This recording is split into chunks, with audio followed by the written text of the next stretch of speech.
Christian doctrine has an ancestry. Every doctrine was taught by someone who was taught by someone who was taught by someone else.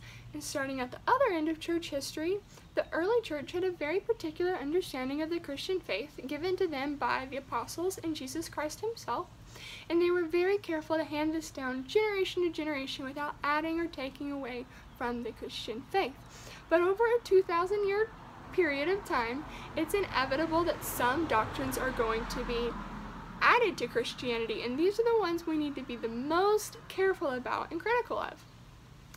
So there are a few questions we can ask ourselves when looking at a doctrine. We can ask ourselves, when was this first taught in church history? Who was the first person to teach it? How did they teach it, and why? So I was raised Holiness Pentecostal, and this is the convergence of two movements, and we had a particular, you could say, a package of distinctive doctrines that set us apart from the rest of mainstream Christianity.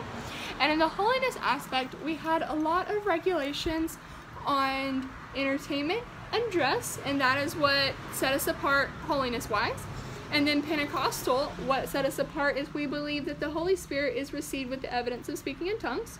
We had the practice of shouting. We had a lot of beliefs on special revelation, and the Trinitarians, of which I was one, is we believe that spirit baptism is separate from salvation.